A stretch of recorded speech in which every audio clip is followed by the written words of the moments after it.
if we go back 100 years ago, we had 11 universities. And today we have 789 universities, 11,443 autonomous colleges. Has the quality of education changed in 100 years? I think that's the most telling comment on us, which everybody is saying that most of our products from our institutions are unemployable. What they lack is confidence in themselves. What they lack is understanding and insecurity because they have no skills. But the illiterate carpenter who comes from Jharkhand, he's bubbling with the confidence. Do roti kama lenge, because he has the confidence of his skills, which our students don't seem to have. And it's not only we who feel this. I picked this off the internet. Somebody else has made this comment. 15 years of schools, what's the result? Information without understanding, unable to earn living or do anything useful, unable to take care of themselves, hate what they learned, great exam results which mean nothing. So my question is, why? Who's responsible? It's not the government which is responsible. It's not the examination board which is responsible. It's not the syllabus which is responsible. The responsibility is ours, the teachers. So we need to ask why this has happened, and then moving ahead, what is it we need to do to rectify this? If we look at the human being very clearly, there are three clear, perceptible dimensions of ourselves. There's the physical body, there's the mind which thinks, and then there's that energy which sustains us. When it's there, we are alive. When it's gone, we are dead. Now, we take care of the physical very easily, especially if we are affluent enough. Take the right food, have the space to play. There are some schools which run in single buildings, and if you're fortunate enough and affluent enough, you have a school with enough play area, enough trees. That's at one level. But when you come down to the essence of learning, what is this movement of learning and understanding? This is something that we don't seem to ask in the education system at all. Neither we ask that. If we ask it, then we would say, what are its prerequisites? We would also say, what are its barriers? Learning is a discovery. Knowledge is the shadow of that discovery. So you don't have to be accumulating knowledge. You only have to be discovering. When you discover information, knowledge that is necessary will come to you. You don't have to make the effort. So, basic question which has never been asked, where does learning happen in this human being? It doesn't happen at the body. Can it happen at the level of thinking? Thinking is only recognition and projection of a conclusion or an imagination. So learning can't be at the level of thinking. Therefore, learning can only be at the level of that energy which is there in every one of us. That's something fundamental to education, but something that we never look at when we step into the classroom. So, what is it that you need to be able to have that dimension of learning and understanding? First, you need a questioning mind, a mind that never accepts anything passively. Then, you need the absence of fear. And the greatest fear is the fear of failure. Why should you have a fear of failure? If you are on your journey, you are what you are. Where is the need to compare? And finally, the journey is more important than the goal. The end doesn't matter. If today's step is in the right direction, I have to reach the right step. So all I need to do look at is my step today in the right direction and nothing more. Look at a young baby's face. Is there a single child in this world who doesn't have that curiosity coming out from the face?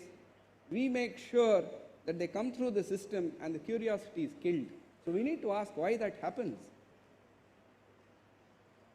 So this is the bane of our education today, stuffing information. Now, which is understandable that the layman in the street is impressed by an accumulation of information.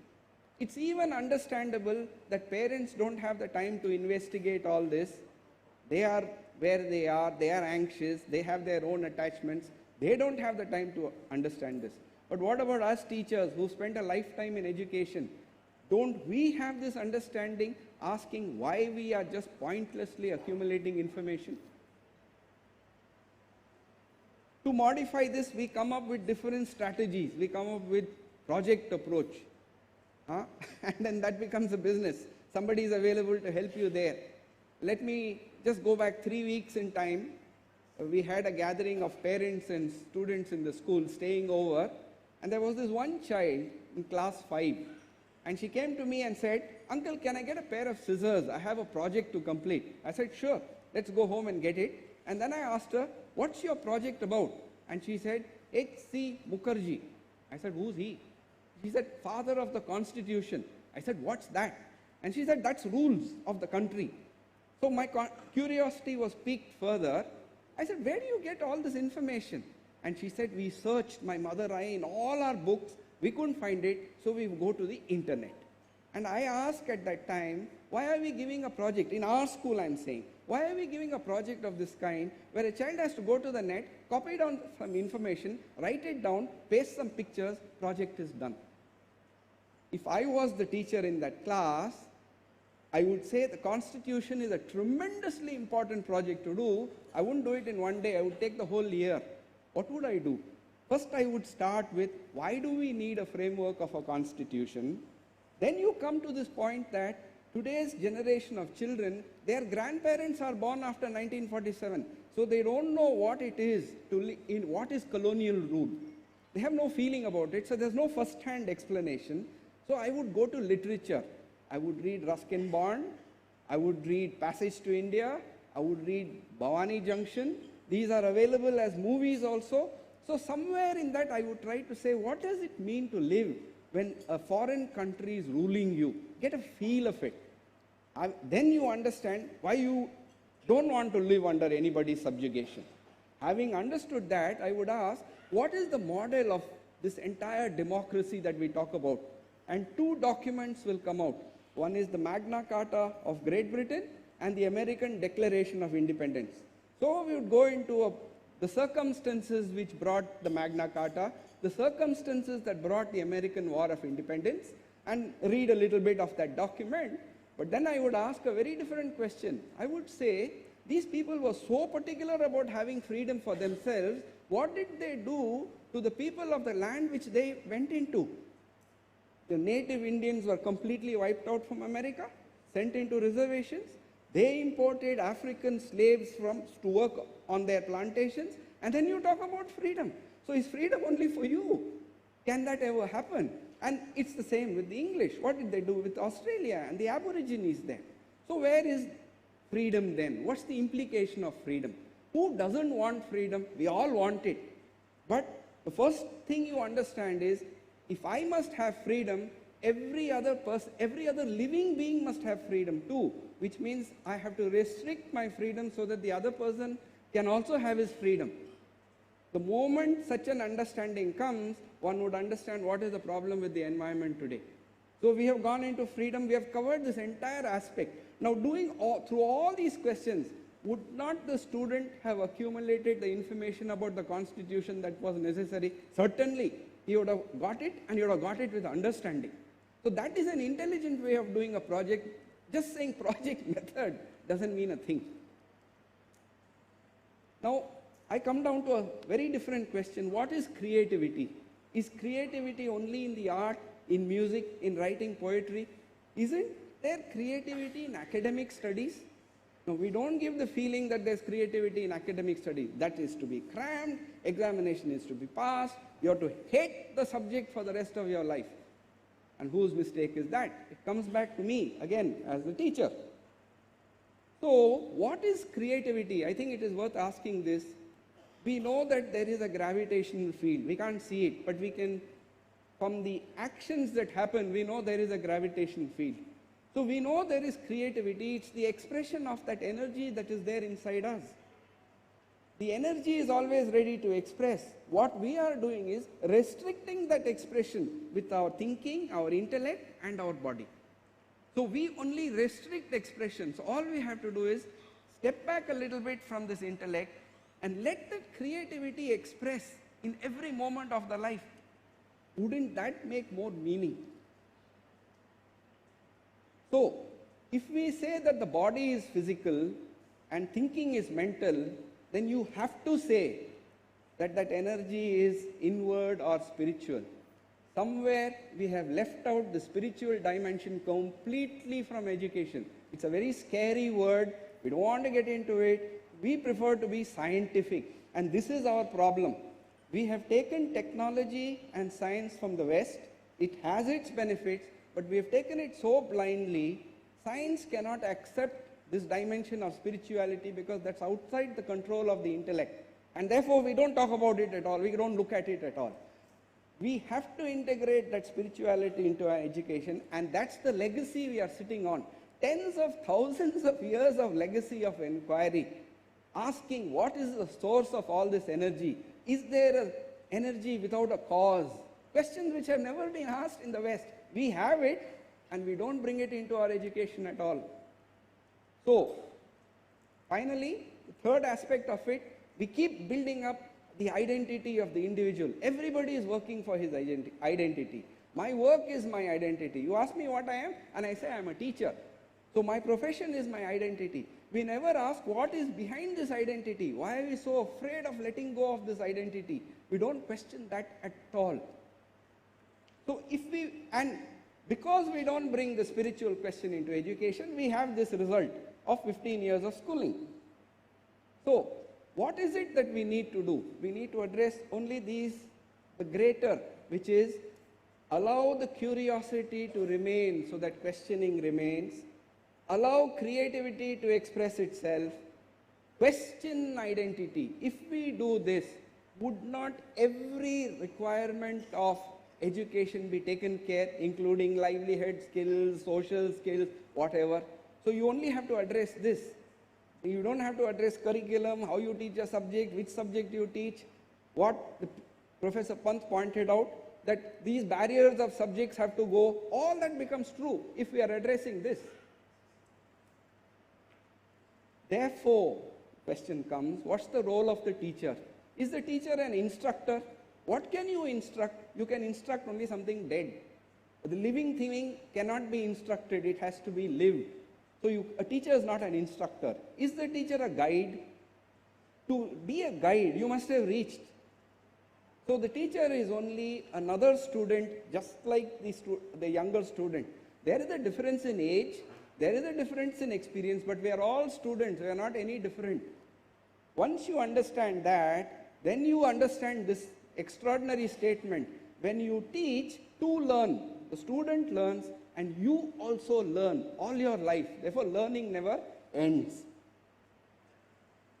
I spent yesterday with my daughter here, and I was introduced to this gadget called Alexa, right?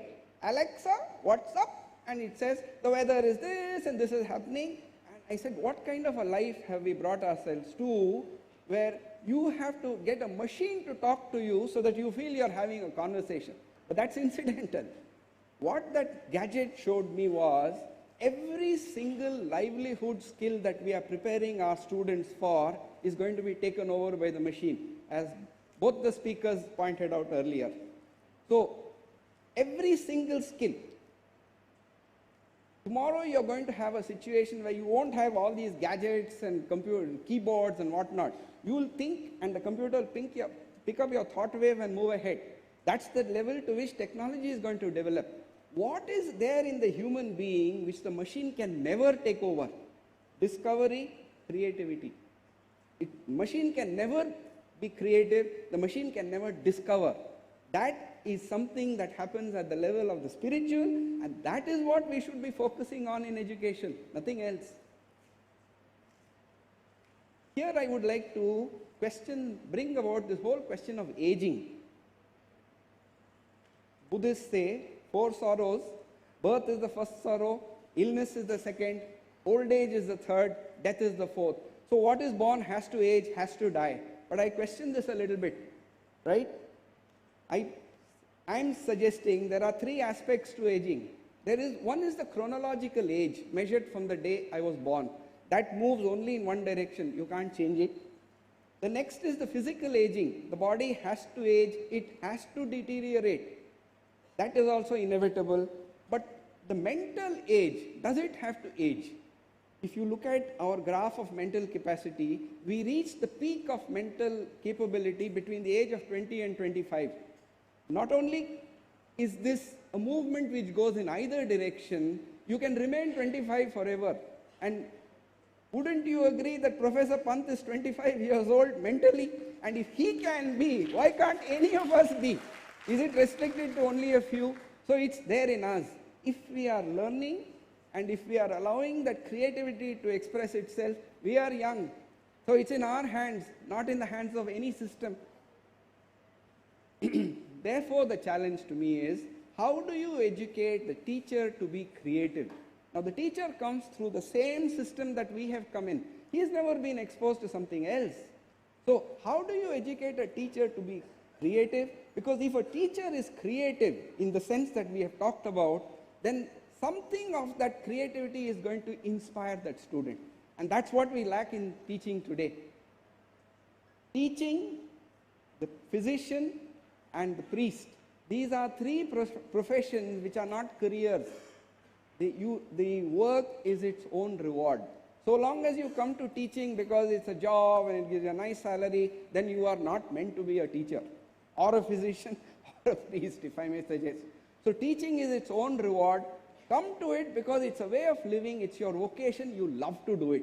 When you do something that you love, you will communicate to the student that, look, this love for doing something is its own reward. You have to communicate it by action. Unfortunately, academic institutions don't want to invest in teacher training. They, for a very simple reason. They say, what's the point of investing in the teacher? We don't know how long he's going to be with us.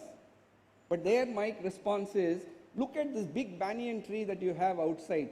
The person who planted it, did he think whether he would ever sit under it? It would not possible. There are some things you do not for yourself. And when you as an academic administrator employ an experienced teacher, hasn't somebody else paid for their teaching? So give a little back, be a little generous, invest in teacher training. And what do I mean by invest in teacher training? Not send them to some other course, right? You heard the previous speakers talk about the impact of technology, right? Why are we so stingy that we won't provide a teacher with a laptop and an internet connectivity, pay for it? Maybe in the beginning they'll only check mail, maybe they will only surf, but in that process they become familiar with that gadget.